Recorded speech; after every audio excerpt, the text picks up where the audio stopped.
Hi, everybody. Be at peace with the past, be conscious in the present, and be optimistic. Be optimistic for the future. Today is 14th of October 2022. Let us have a quick discussion of all these important topics. All right.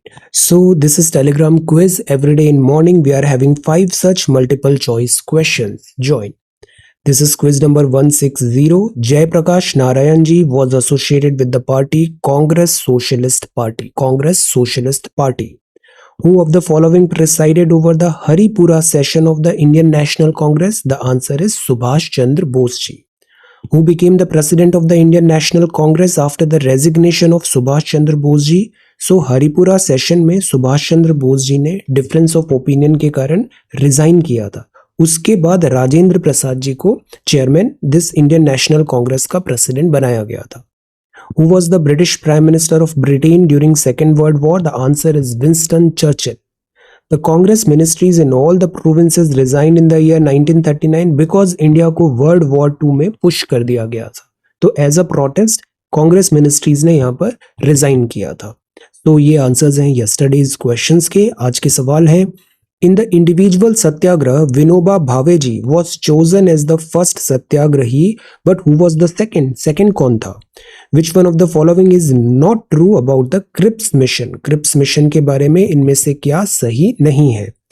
Who viewed the Cripps proposal as a post-dated check upon a crashing bank? Post-dated check as a upon a crashing bank. Quit India movement began on which date?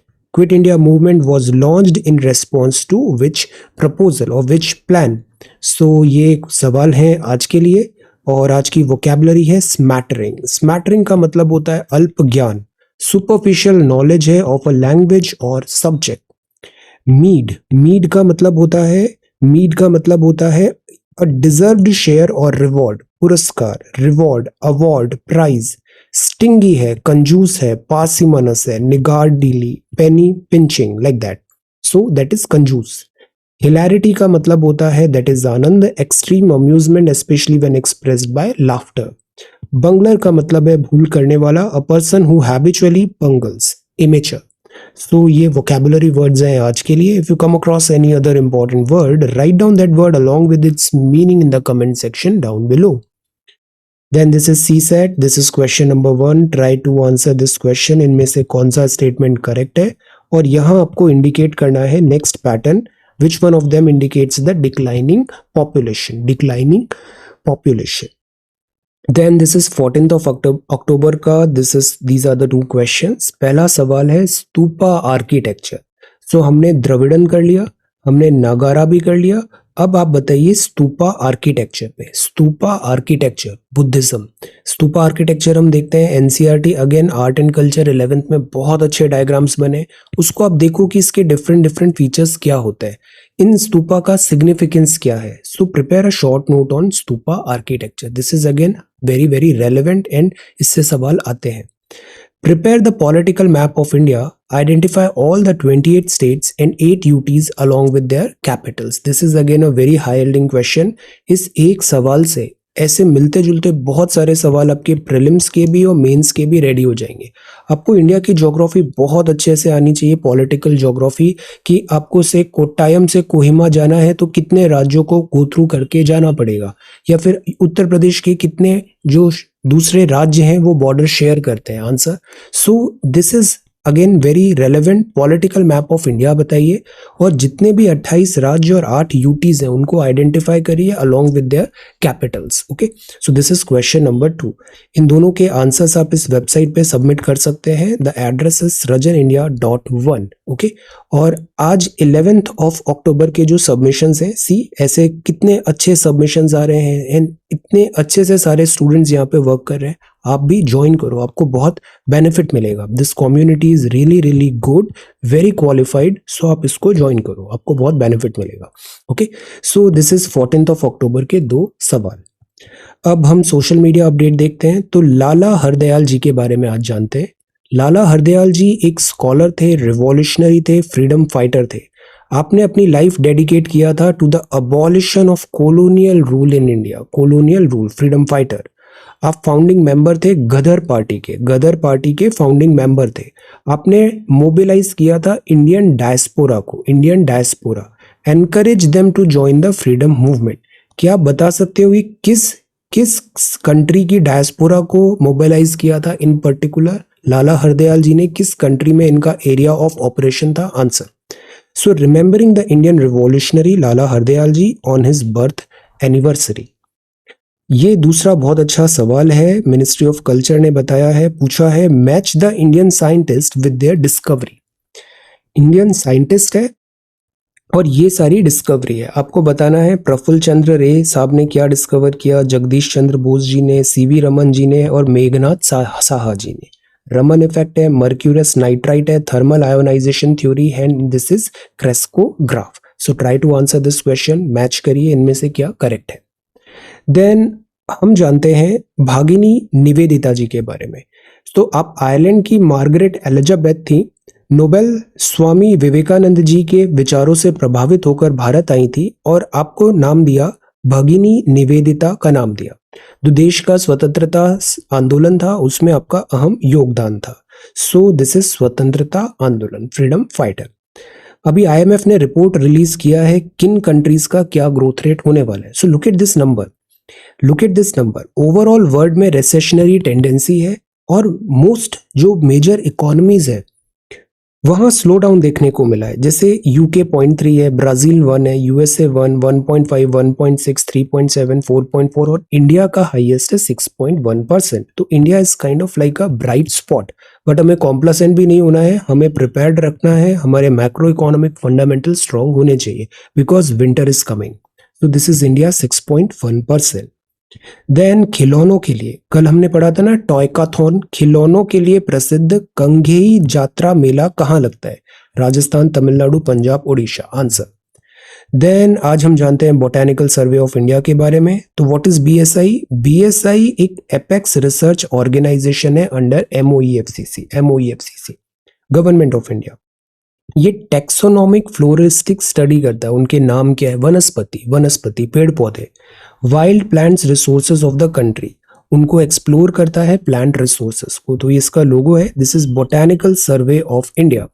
So what are its objectives? Exploration, survey, inventory बनाना, monitor करना floral diversity को, ecosystem protected areas में, training, capacity building, human resource development, ये सारे काम करता है botanical survey of India.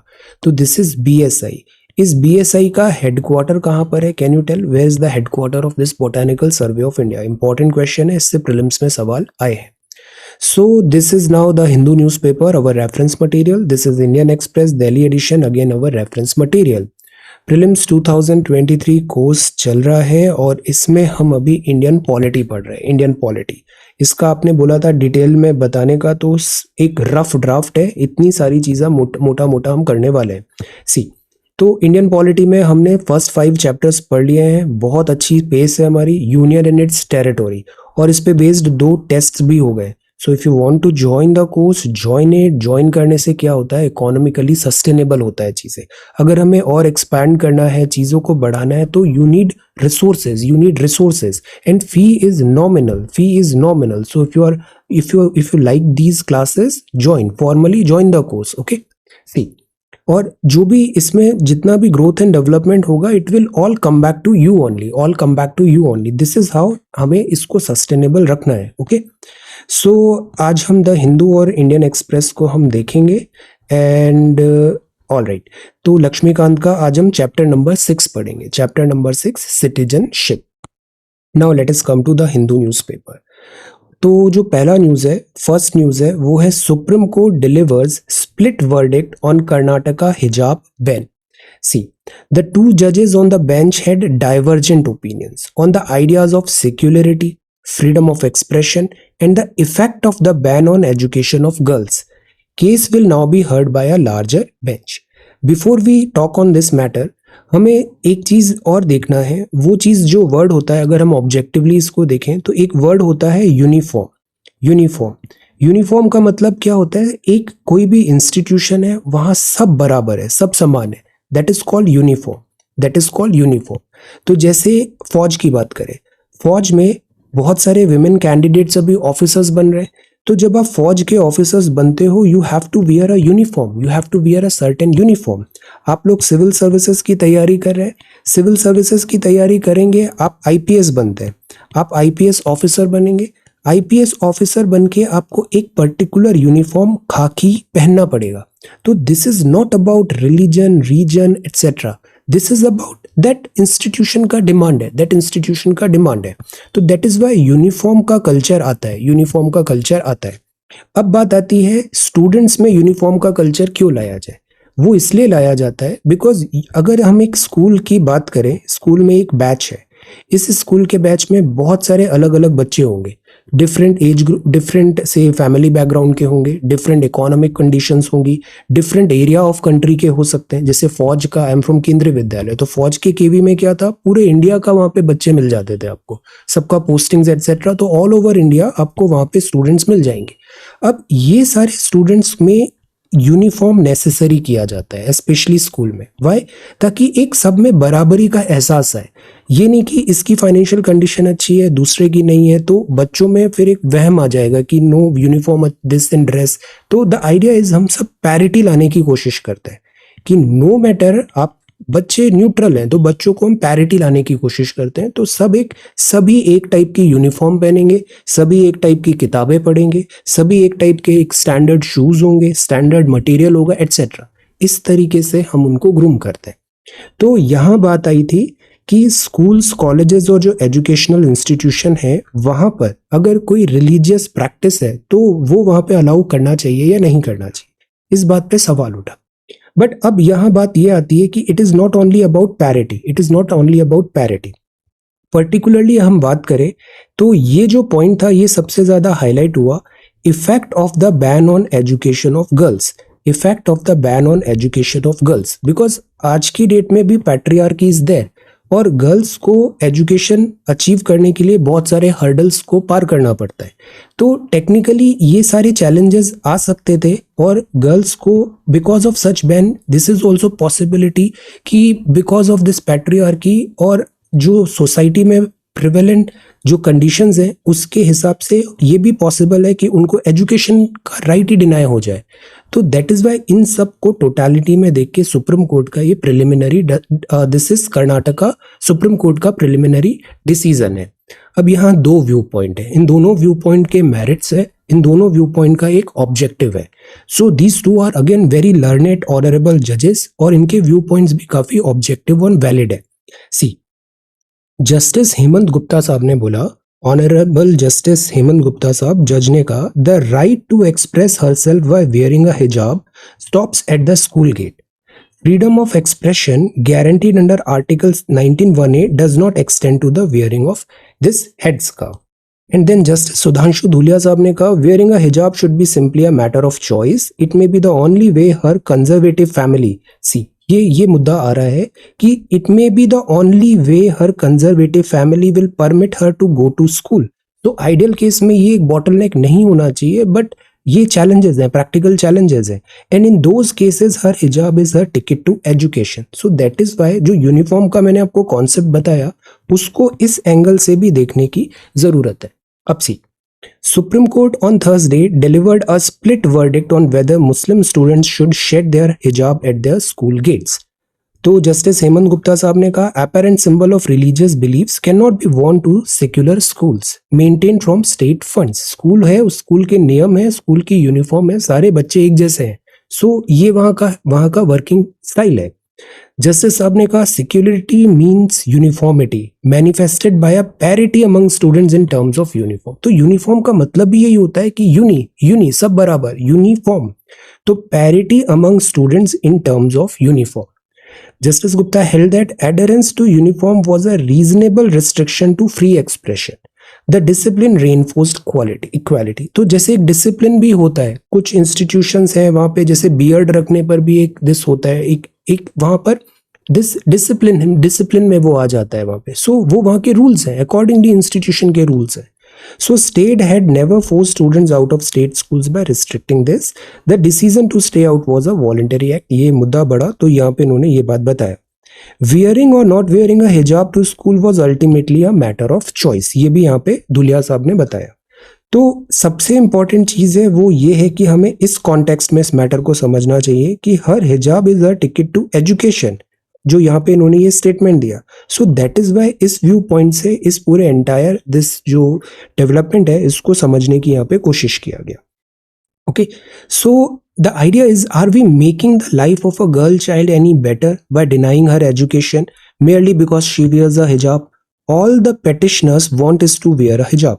Is too much to ask in a democracy? How is it against public order, morality or health or even decency? तो ये भी एक वैलिड आर्ग्यूमेंट यहाँ पे प्रेजेंट किया। तो अब हमारा व्यू पॉइंट क्या होगा, लेट अस सी। ये अभी एक लार्जर बेंच पे जाएगा, लार्जर बेंच में जाएगा और this is there. But again जो पॉइंट है, this should be kept in mind, what would be the effect of the ban on education of girls, because education provide कराना it is our topmost priority, because education से ही जो growth है, development है, हम उनको empower कर पाएंगे। so that is why education has to be there. at the same time institutional integrity भी बहुत ज़रूरी होती है और यूनिफॉर्म का जो मेरिट है उसको भी हमें डाइल्यूट नहीं करना चाहिए। तो this is again this matter, let us see. अब India abstains on UNGA resolution against Russia. तो इंडिया ने एब्सटेन किया UN general assembly on a draft resolution Wednesday. तो एक रिजोल्यूशन आया कि रशिया ने इलीगल रेफरेंडम कराया है दिस यूक्रेन एरिया में और उसके पार्ट्स एनेक्स किए हैं, तो क्या ये इलीगल है? तो इंडिया ने एक तरफ तो बोला कि जो वॉर है वो करेक्ट नहीं है, this is not the time of war, but at the same time जो ये रेफरेंडम एटसेट्रा है यूएनजीए में, इंडिया ने इससे एब्सटेन किया है, abstains on UNGA resolution. Then ISRO owns next gen launch vehicle में अज्यूम पीएसएलवी रोल। ये जो पोलर सैटेलाइट लॉन्च व्हीकल है ये हमारा वर्क हॉर्स है। वर्क हॉर्स क्या बोलते हैं? बड़ा सिंपल स्ट्रेट फॉरवर्ड, जो डिलीवर करता है, जो एक्चुअली काम करता है। तो ये PSLV is a very reliable machine, PSLV is a very reliable rocket, और ये हमारा बैकबोन है स्पेस सैटेलाइट लॉन्चेस का। This is a work horse. अब इसका हमें ऑल्टरनेट हम ढूंढ रहे हैं जो ज़्यादा एफिशिएंट हो और हैवी रॉकेट्स को भी वो लिफ्ट कर पाए। तो Indian space research organisation next gen launch vehicle तैयार कर रही है और जो पीएसएलवी को रिप्लेस करेगा। तो ये चेयरमैन एस सोमनाथ साहब ने बताया। पीएसएलवी ट्रस्टेड वर्क हॉर्स रहा है बट एक दिन इसको भी रिटायर होना पड़ेगा और इसका हम ऑल्टरनेट अभी से प्रिपेयर कर रहे हैं। तो इंजीनियरिंग कॉन्क्लेव 2022 में ये बात हुआ और 3 stage reusable heavy lift vehicle बनाने की बात है। 10 टन की कैपेसिटी होगी, जियो स्टेशनरी ट्रांसफर ऑर्बिट में वो सप्लाई करेगा। सेमी क्रायोजेनिक, क्रायो मतलब बहुत कम टेम्परेचर है, सेमी क्रायोजेनिक प्रोपल्शन होगा, बूस्टर इंजन होगा, चीपर और एफिशिएंट होगा। सिंपल रोबस्ट डिजाइन, मैं हमेशा क्या बोलता हूँ, चीजों को जितना सिंपल रख सकते हैं सिंपल रखें और रोबस्ट बनाए उसे। तो ये एक सिंपल रोबस्ट डिजाइन होगी, मैन्युफैक्चरिंग मॉड्यूलैरिटी भी होगी इसमें और ये काफी रिलायबल रहेगा, रिलायबल मशीन रहेगा। Let us see. Then when the four turned a stage, FIFA and surprises chart in the bento box, rewriting creative space. अब सी, चाहे वो मुंबई हो, दिल्ली हो, हैदराबाद हो, पुणे हो, एवरीवेयर ये सीन्स काफी कॉमन है, गुड़गांव में भी कॉमन है। तो heavy downpour brings Hyderabad to its knees, और इसका रूट प्रॉब्लम क्या है? अर्बन इंफ्रास्ट्रक्चर बेटर करें, फ्लड प्रूफ शहर बनाए, flood proof urban planning. Then pilgrim rush to Char Dham yatra creates new record this year and this is divine serenity. अब देखो ये मंक्स है praying on the occasion of birth centenary, centenary मतलब 100 साल, आचार्य बुद्धारा किता अब फाउंडर है महाबोधि ऑर्गेनाइजेशन के। तो ये महाबोधि बुद्धा विहार है, महिंद्रा हिल्स, तेलंगाना, सिकंदराबाद में। तो ये जो स्ट्रक्चर आपको दिख रहा है ना, this is called stupa. Stupa. तो आज का सवाल यही है, ओपन योर एनसीईआरटी और वहां पे एक आर्ट एंड कल्चर 11th में बड़ा अच्छा इसका डायग्राम दिया हुआ है, स्तूपा के टाइप्स क्या होते हैं, ये सब आज ही की डेट में कंसोलिडेट कर दो। This is very very high probability, high yielding है, सवाल आता है। ISRO proposes dedicated satellites for supporting agriculture sector. Again matter क्या है यहाँ पे, खेती होती है तो अगर एक डेडिकेटेड सैटेलाइट है जो एग्रीकल्चर की क्रॉप्स को डेली बेसिस पे मॉनिटर कर रही है तो हम उसको ज़्यादा अच्छे से आइडेंटिफाई कर पाएंगे, उसकी ग्रोथ, साइंटिफिक डेटा होगा, बेटर एग्रीकल्चरल प्रैक्टिसेस हम ला पाएंगे, इनपुट्स बेटर होंगे और सब साइंस डेटा बेस्ड होंगे। तो इसरो एक सैटेलाइट को बात कर रहा है, मिनिस्ट्री ऑफ एग्रीकल्चर की होगी, इसरो उसको टेक्निकल सपोर्ट देगा और ये डेडिकेटेड होगी एग्रीकल्चर सेक्टर के लिए। तो ये जो होगा ये कवर करेगा सारे agriculture area of the country और इसका जो गैमेट होगा वो फार्म रिलेटेड एक्टिविटीज़ को देखेगा, क्रॉप फोरकास्टिंग, पेस्टिसाइड कब लगाना है, इरिगेशन की कितनी ज़रूरत है, सॉइल डेटा, क्रिटिकल डेटा, ये सारी चीज़ें ड्रॉट के टाइम एटसेट्रा ये पुट फॉरवर्ड करेगा। Crop yield doesn't happen over a week, it happens over a period of a few months. So you need continuous observation. Our satellite today are just not enough. We need a continuous observation. So that is why additional satellites चाहिए high capability की, जो उसको continuously monitor करे और essential inputs time bound manner पे यहाँ पर हम डिसैमिनेट करें। करंट डेफिशिएंसी में क्या है कि एक तो डिसकंटिन्यूटी हो जाता है कि जैसे एक महीने बाद अगर फिर उस एरिया को सैटेलाइट विजिट करेगी तो क्रॉप तो 1 मंथ में बहुत चेंज हो गया। So we need more number of satellites and continuous monitoring. तो रिमोट सेंसिंग की जरूरत पड़ेगी, टेक्नोलॉजी गैप्स को कम करें, इंफॉर्मेशन डिसैमिनेशन करें, these all things are required.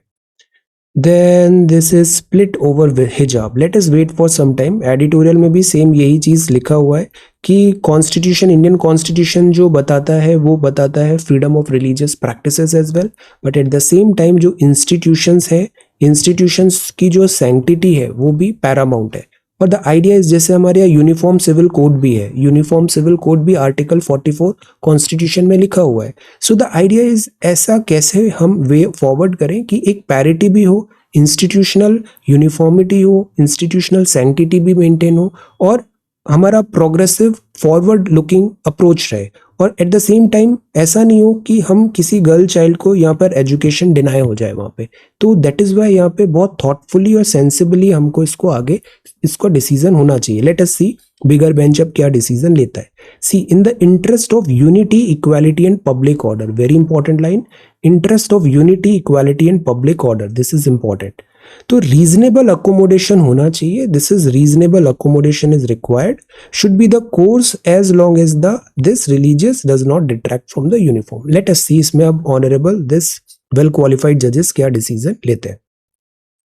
Then in preparation, Gujarat में अभी 36 नेशनल गेम्स हुए और बड़े पीसफुली हो गए यहाँ पे। सो द आइडिया इज अगर कोई चीज़ पीसफुली हो रही है, बोरिंग हो रही है, मतलब वो अच्छा हो रहा है। तो बड़ी शांति से ये सारे वर्क हुए। दिस अगेन टेल्स कि smart planning is required because in future हम ओलंपिक्स जैसे बड़े गेम्स को भी इंडिया में कराने का दिस बिड करने वाले। So this is important. Democratization of India, the Mandal way, यहाँ पे भी अगेन जो रेगुलर टॉक्स हैं, सोशल जस्टिस होना चाहिए, फ्रेटर्निटी होना चाहिए, कोर्स करेक्शन भी होना चाहिए, course correction is also required. No this is falling reserves and the bogey of the RBI's role. RBI का भी बहुत क्रिटिसिज्म हो रहा है। क्यों हो रहा है? क्योंकि रुपी पिट रहा है, रुपी पिट रहा है। तो वैसे तो आरबीआई रुपी की एक्चुअल वैल्यू के लिए कभी इंटरफियर नहीं करता है, बट आरबीआई ये जरूर इंश्योर करता है कि बहुत ज्यादा वॉलेटिलिटी नहीं हो, कि ऐसे जिगजैग नहीं चले रुपी वर्सेस डॉलर। तो आरबीआई क्या करता है, इसको कुशन करने की कोशिश करता है। आरबीआई फिक्स्ड रेट नहीं करेगा कि रुपीस 75 था तो 75 ही होना चाहिए, नो, बट आरबीआई ये जरूर ट्राई करेगा कि 75 टू 85 की जो जर्नी है ये स्लो हो, स्मूथ हो और विदाउट हिकअप्स एंड जर्क्स हो। तो इसके लिए आरबीआई अगर रुपी पिटता है इसका मतलब डॉलर स्ट्रांग हो रहा है। डॉलर की अवेलेबिलिटी कम है, रुपी की अवेलेबिलिटी ज्यादा है।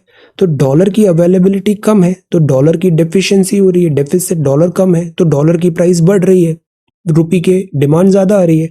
तो इसको ऑफसेट करने के लिए आरबीआई क्या करता है, आरबीआई की जेब में बहुत सारे डॉलर्स हैं, 642 बिलियन डॉलर का फॉरेक्स रिजर्व है। आरबीआई यहां से पैसे रिलीज कर देता है कि यहां जो डेफिशिएंसी आया डॉलर का, वो यहां से डेफिशिएंसी हमने इस फॉरेक्स रिजर्व से फुलफिल कर दिया, सो दैट रुपी का शॉक नहीं लगे, रुपी को शॉक नहीं लगे, स्मूथ ट्रांजिशन हो। बट द प्रॉब्लम इज कि एक महीने पहले हम 642 बिलियन डॉलर पे थे और एक महीने बाद हम कितने हो गए, 537 बिलियन डॉलर पे, 100 बिलियन डॉलर चले गए हमारे।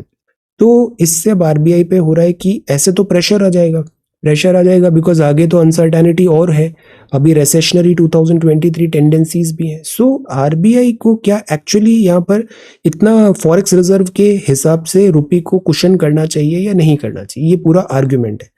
बट दूसरा बात ये भी है कि कुशन करना चाहिए। रुपी का अगर डेफिसिट होता है, रुपी अगर बहुत वीकन होता है तो इससे हमारा इंपोर्ट इम्पैक्ट होता है। और अगर रुपी बहुत ज़्यादा वोलेटाइल हो जाता है, वोलेटाइल मतलब अप डाउन हो रहा है, तो इससे हमारे स्टॉक्स, इक्विटी, इसमें भी इम्पैक्ट आता है। क्रेडिबिलिटी ऑफ द करेंसी पे इम्पैक्ट आता है, और अगर क्रेडिबिलिटी ऑफ करेंसी पे इम्पैक्ट आता है तो हमारे जो investments and inflow of funds हैं उसमें भी इम्पैक्ट आएगा, तो वो एक बिगर ट्रबल बन जाएगा हमारे लिए। सो दैट इज वाई रुपी की क्रेडिबिलिटी एंड कुशनिंग के लिए आरबीआई का जो स्टेप है वो वेल जस्टिफाइड है। तो ट्विन डेफिसिट है, trade current account matter of concern है, ट्रेड कंट्रोल रेगुलेशन भी है, जैसे हम इंपोर्ट को सब्सटीट्यूट करने की कोशिश कर रहे हैं। तो आरबीआई ऑन इट्स वे, जो आरबीआई फॉरेक्स रिजर्व की सहायता से रुपी को कुशन कर रहा है, ये एक स्टैंडर्ड प्रैक्टिस है और दिस इज देयर। बट अब ओवरऑल हमें साउंड मैक्रो इकोनॉमिक्स फॉलो करना चाहिए, इंपोर्ट सब्सटीट्यूशन करना चाहिए, और इकोनॉमिक अगर रिफॉर्म्स लाने हैं तो वो भी this is the time. Does India need a population policy? अब इंडिया की पॉपुलेशन अभी चाइना को सरपास करने वाली है। डेमोग्राफिक डिविडेंड 2041 में पीक होगा, और उसके बाद हमारे यहाँ एजेड पॉपुलेशन भी होगा। हमने पिरामिड्स पढ़े थे ना, अभी ऐसा पिरामिड है, कुछ टाइम बाद ये ऐसा भी हो सकता है। There could be a time कि ये पिरामिड ऐसे इन्वर्टेड भी हो सकता है कि एल्डरली ज़्यादा है और यंग कम है, बिकॉज TFR जो है 2.1 ये ऑलमोस्ट हमने अचीव कर लिया है, total fertility rate, replacement ratio. और अभी जो NFHS का डेटा आया था वो ये बोल रहा था पॉपुलेशन इज ऑन डिक्लाइन। अभी जो यंग जनरेशन है, अभी population is on decline, so there could be a time कि हमारी पॉपुलेशन भी श्रिंक होगा। सो 2041 में जो डेमोग्राफिक डिविडेंड का पीक आना है, अकॉर्डिंगली हमें उनको स्किल बनाना जरूरी है, एम्प्लॉयमेंट अपॉर्चुनिटी बनाना जरूरी है, फैसिलिटीज प्रोवाइड करना जरूरी है। So this is there. बाकी पॉपुलेशन पॉलिसी में बहुत ज़्यादा हमें स्ट्रिक्ट नहीं होता है इंडिया लाइक चाइना कि हम टारगेट करने लग गए one child policy like that. No, ये हम फ्री रहता है India is a free policy, freedom है। बट अगेन दिस पॉलिसी का जो पॉपुलेशन का पिरामिड है, we need to keep this in mind. जैसे एक एलॉन मस्क का ट्वीट भी आया था कि वर्ल्ड पॉपुलेशन बहुत तेजी से आगे चल के श्रिंक होने वाली है, पॉपुलेशन श्रिंक होने चल वाली है, जो अर्ली डेटा हमें दिख रहा है, आगे चल के पॉपुलेशन हमारी बहुत तेजी से श्रिंक होने वाली है।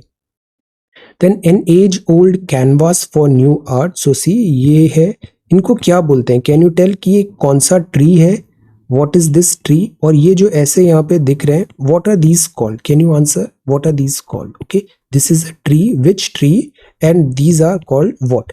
तो अब इस आर्टिस्ट ने इसको अच्छे से यहाँ पर कैनवास में आर्ट शो किया है, beautiful. Global wildlife population decline है, WWF ने कहा, एंड दिस इज, ये रसलिंग वाला नहीं है, this is world wildlife fund. MG NREGA में household no work during covid. Startup funding India में बहुत कम हो गया है, ड्राई अप हो गया है। Spain launches euro subsidy. Infosys का क्वार्टर नेट प्रॉफिट इतना आया है। Okay, then this is next one, celebrity remake, how actor audience interaction have changed over the years. तो पहले जो एक होता था कि एक आइसोलेशन में एक्टर्स रहेंगे, दिस एंड दैट, अभी गॉन आर दोस टाइम, अभी सब सिंप्लिसिटी का टाइम है और डायरेक्ट इंटरेक्शन भी होता है, which is a good thing, और टेक्नोलॉजी ने इसको काफी डुएबल बना दिया है। What's the difference between homework and house work? Homework वो होता है जो टीचर अपने स्टूडेंट को बोलता है ये पढ़ के आना, होमवर्क। सो होमवर्क मतलब it's kind of study, research, preparation, project etcetera. House work क्या होता है? छुट्टी के दिन बोलते हैं कि डोमेस्टिक वर्क भी कर लो, cleaning, cooking, dusting, laundering and so on, तो this is called house work, this is house work, there is a difference. Then ये एक वर्ड है, it is not dissect, it is called dissection. तो dissection है, second syllable sect है। What is the meaning? तो dissection मतलब जैसे हम बायोलॉजी में भी पढ़ते हैं, डिसेक्शन हो रहा है, उसको सब सेपरेट करके देखा जा रहा है, dissection etcetera. The matter is in the pipeline, मतलब अभी ये पाइपलाइन पे है, ऑन द वे है, बहुत जल्दी ये आएगा। So pipeline is a line of pipes used for conveying liquid और गैस। तो प्रपोजल इज देयर और अभी ये बहुत जल्दी फ्रूटिफाई होगा, ऑन द वे है। Measures to reform NCERT on the way, मैं कराऊंगा, मुझे थोड़ा सा टाइम दो, चीजें सब स्टेबल हो रहा है, I will cover all the NCERTs। Okay, measures to reform our educational system are in the pipeline. Okay, then he would sit on the bench for hours. इसका मतलब है here it is used to express repeated or habitual past action. Listen to this now and see if the context make the meaning clear. जैसे कि once there Rama would start playing with his nephew, he would usually be accompanied by his wife. He would give some chocolates to his nephew. After playing with him, he would talk to others. He would return home late in the night. He would go in the hotel every evening. Every day he would go for a walk after supper. She would sit there in the evening waiting for her husband. So this is like एक routine है यहाँ पे. Okay. Yes. So he would sit on the bench for hours. Then आज का word है this is एनर्वेट. इसका मतलब है वीकन हो गया है मेंटली एंड मोरली. तो this is unnerve. Multiple rejections have enervated this. So this is enervated. तो ऐसा नहीं करना चाहिए. कई बार एग्जाम्स वगैरह में भी सक्सेस नहीं मिलती है बट जमे रहो. तो ऐसा नहीं है. रिजेक्शंस होने पर जैसे कोई एग्जाम पास नहीं हुआ तो देखो क्या मिस्टेक हो गया उसको ठीक करो और आगे बढ़ो. ओके. तो दिस डल नहीं होना है. And centre to help setup paddy straw pellet unit बनाए. अब देखो ये पैडी का स्ट्रॉ जो ठूंठ होता है इसको जलाने के बजाय इसका कोई इकोनॉमिक यूटिलिटी बना लेंगे. तो उसके लिए है ये paddy straw pellet unit. MG NREGA made up 80% income loss during pandemic. अब देखो बहुत प्रॉब्लम्स है एमजी नरेगा में बट ये एक इंश्योरेंस कवर है during the difficult time. So that is why MG NREGA हर गवर्नमेंट ईयर आफ्टर ईयर इसको. अब बजट देखना अभी 2023 बजट भी इसमें अच्छे खासे फंड्स अलोकेट होते हैं बिकॉज जैसे कोविड-19 हुआ डिफिकल्टी हुआ तो एटलीस्ट 100 दिन का पेड एम्प्लॉयमेंट तो सबको मिल ही जाता है रूरल नॉन स्किल्ड वर्क. तो it acts like a saviour. ये जो स्पीशीज है दिस इज स्नो लेपर्ड. इसको माउंटेन घोस्ट बोलते हैं बिकॉज ये बहुत अच्छे से कैमोफ्लेज हो जाता है स्नोई एनवायरनमेंट में. तो दिस इज अगेन इवोल्यूशन. तो quest for the ghost cat based on lone.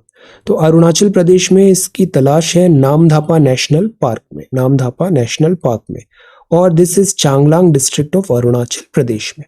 तो ये नामधापा नेशनल पार्क है. यहाँ पे कुछ has never been spotted nor recorded but ऐसे कुछ साइंस दिखे हैं कि प्रोबेबली ये माउंटेन घोस्ट है वहां पे. Let us see. Namdapha is the known home of 3 other large cats. यहाँ टाइगर है, लेपर्ड है एंड क्लाउडेड लेपर्ड भी है. ये बिलीफ है कि यहाँ snow leopard is based on the claim of hunter. मतलब स्नो लेपर्ड की भी पॉसिबिलिटी है. Let us see. तो this is Namdapha national park. Where it is in Arunachal Pradesh. Okay. This is Arunachal. Okay. ये चांगलांग डिस्ट्रिक्ट वाला एरिया है. Namdapha national park and tiger reserve in Changlang district of Arunachal Pradesh. Okay. और ये बॉर्डर कर रहा है म्यांमार के साथ. Then this is North Korea leader Kim Jong and this is 1 month delay OPEC plus. US vows to defend every inch of NATO. Putin. And this is Infosys forecast, passenger vehicle wholesale scale. And this is sports. Alright. So ये तो था the Hindu. Indian Express भी quickly देखते हैं. Supreme court judgement है. अब see wheat rice stocks hit 5-year low. Stocks में कम है हमारे पास. तो फूड कॉर्पोरेशन इंडिया वगैरह जो स्टॉक्स रखता है wheat only a little over minimum buffer. एक मिनिमम बफर का हम रखते हैं स्टॉक, उससे थोड़ा ही ज्यादा है. अब इस बार क्रॉप भी थोड़ा प्रोडक्शन कम हुआ है. Let us see. Next crop mid March में आएगा वीट एटसेट्रा का. Kharif season. Wheat to replenish public stock में not be a bad idea now. Let us see. तो दैट इज वाई हमने जो एक्सपोर्ट हम कर रहे थे वो हमने स्टॉप कर दिया था. वो ये वंदे भारत है, वंदे भारत एक्सप्रेस. ये 4th वंदे भारत है. अभी 5th भी आ रही है जो साउथ में चलेगी. चेन्नई और बैंगलोर है I think. Check. So this is Vande Bharat. Then 18% GST. तो रोटी खाएंगे तो 5%, पराठा खाएंगे तो 18% GST देना पड़ेगा. Getting set for defence expo की तैयारी चल रही है गांधीनगर में. She the student split wide open. Let us wait and watch. इसको भी हम और आगे फॉलो करेंगे. Virtual exchange. RBI digital currency लाने की बात कर रहा है but it is not going to be that easy. इसको रश्ड मैनर में नहीं आना चाहिए. ग्रेजुअली इसका रोल आउट होना चाहिए. सोशल मीडिया का ये वॉर्टेक्स है, इससे बाहर निकले. आपको लगता है आप बहुत पढ़ाई कर रहे हो दिन भर. इंस्टाग्राम, यूट्यूब, फेसबुक, ट्विटर, ये सब फैंसी टॉक्स है. मार्क माय वर्ड, जैसे जैसे एग्जाम पास आएगा यू विल रियलाइज जो मैं आपको बोलता हूँ, old school is a good school. ये फैंसी चीजों से बचिए. Then this is babus to Karmayogi, mission करम योगी. अब देखो इसमें हमने आंसर राइटिंग कर लिया ना. तो अब 20 अच्छे 100 वीडियो देखो उसके बजाय एक पेपर इस पे आंसर राइटिंग कर लो. एनी डे ये answer writing is greater than watching those 100 videos. Okay. So इस पे आंसर राइटिंग किया था अपने करम योगी. इस पे बहुत अच्छा सा नोट बनाया था, उसी को revise. Okay. Then this is Putin proposes gas hub in Turkey. अब mister Xi Jinping probably third term मिल रहा है आपको, और 5 year लीडरशिप अभी थर्ड टर्म की स्टार्ट होगी. ये premier contenders, let us see. तो this is mister Xi Jinping and this is Sandy Hook family. China competitor मानता है, इंडिया को पार्टनर मानता है यूएस, और रशिया को थ्रेट मानता है. Then this is Singapore Airlines, Tata Vistara Air India merge होगा एंड सैलरी हाइक है. Okay, so this is the Indian Express and this is the Hindu. Alright, so ये आज का पेपर है. आज के ये 2 सवाल हैं. प्रीवियस डिस्कशन भी कर लेते हैं 11 अक्टूबर का. तो 2 सवाल थे, salient features of the Indian constitution, और नोबेल प्राइज हमने देखा, उस पर एक नोट तैयार करना था. बड़े स्ट्रेट फॉरवर्ड सवाल थे. सवाल हम इजी रखते हैं और ऐसे रखते हैं कि इन सवालों को आप लगाओ, इन सवालों का आंसर राइटिंग करो, तो मिलते जुलते बहुत सारे दूसरे सवाल भी आपके तैयार हो जाएंगे. So we do only those sections of this answer writing, वही पिक करते हैं जो बहुत हाई यील्डिंग हो, हाई यील्डिंग हो. आपका कहने को आंसर राइटिंग प्रैक्टिस भी होगा, लिखने की प्रैक्टिस भी होगा, लिखना आएगा, साथ ही साथ ये टॉपिक्स आपके हैंड रिटन खुद के प्रिपेयर हो जाएंगे. ओके, तो let us sort it by the oldest. अब देखो, अभय ने स्टार्ट किया है आंसर राइटिंग. देखो कितना नीट एंड क्लीन कॉपी है, कितने आराम से इसको इजीली पढ़ने में आ रहा है. This is a really good thing. Constitution क्या है, फॉर्मेशन क्या हुआ, एरो के बजाय हमेशा 1 और 2 लिखा करो. सेलियंट फीचर्स आए. अब जैसे यहाँ लिखा है ना 1, अब यहाँ पे ए बी भी लिख सकते हो, A B like that. Okay, फिर इसको रोमन न्यूमरल से भी कर सकते हो. It looks better. Drawn from various resources है ना. Then this is C. कितने अच्छे से खुद का हैंड रिटन नोट तैयार हो गया है. अब एक्स्ट्रा जो इन्फॉर्मेशन होगी वो आगे के पेजेस में फ्री रखना और वहां पे ऐड करते जाना. वंडरफुल. देन शुभांगी ने भी बहुत अच्छा आंसर लिखा है. देखो नोट्स स्टाइल में लिखा है, तो दिस इज ऑल्सो गुड. अब आप इसको बहुत अच्छे से रिवाइज कर लोगे. नोबेल प्राइज, देखो ये सारे कितने अच्छे शॉर्ट नोट्स बनाए यहाँ पे. Wonderful, very nice. Peace, economics, इस तरीके से आपने यहाँ पे नोबेल पे नोट बनाया. देन अभय ने भी नोबेल पे बनाया है, सी. देन यहाँ पे आपने बताया विनर्स कौन से हैं, फिजिक्स. तो सी, एक्चुअली हमें इतना ही काम आएगा, हमें बहुत पीएचडी नहीं करना है कि हम घंटों घंटों इन पे टाइम इन्वेस्ट कर रहे हैं. आप सारे नोबेल पीस प्राइजेस वालों को सुन रहे हो, उनकी थ्योरी वर्क डिटेल में देख रहे हो. Not required. Range and certain depth, generalist information हमें होनी चाहिए, वाइड रेंज ऑफ सब्जेक्ट की. This should be the way forward. तो this is very well written, wonderful. Then Deepali, again very good copy, बहुत अच्छी कॉपी होती है आपकी. इंडियन कॉन्स्टिट्यूशन, सेलियंट फीचर्स, देखो कितने अच्छे से सारे पॉइंट्स लिख दिए. इसी से प्रीलिम्स में सवाल आ जाएगा. आपने बोरो कहाँ से किया ये भी लिखा.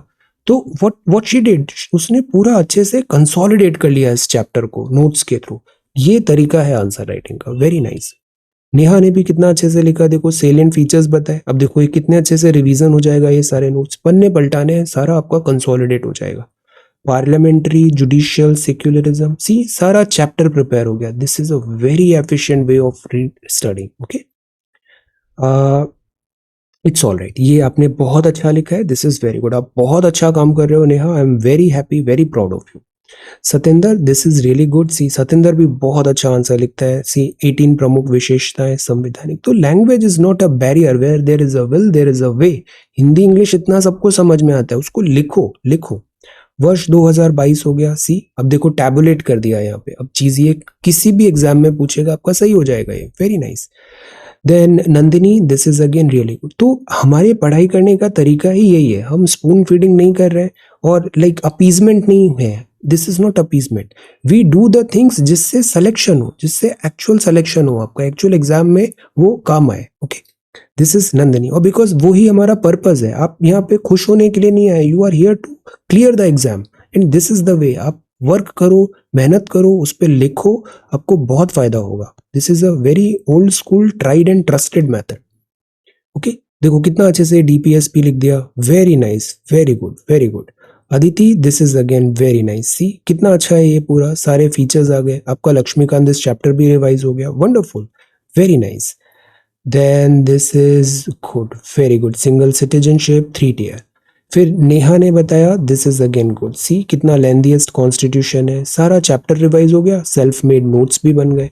पूजा, this is really good. See categories आपने बताया. सी हैंड राइटिंग भी कितना अच्छा है. जितना लिखोगे उतना राइटिंग साफ होगा, जल्दी जल्दी लिखना आएगा. ये एग्जाम ओल्ड स्कूल एग्जाम है. Neha, this is very nice. See यहाँ पे आपने नोबेल प्राइज सारा सिस्टमेटिकली लिख दिया। ओके, तो दिस इज गुड। अलका ने भी बहुत अच्छे से बताया है, constitution, Laxmikanth book, very nice. Then Shubhangi, this is really good. See, ये पूरा आपकी हैंडराइटिंग भी कितना साफ है, this is so neat and clean, mains अच्छा जाएगा आपका, इसको कंटिन्यू करो, वेरी नाइस।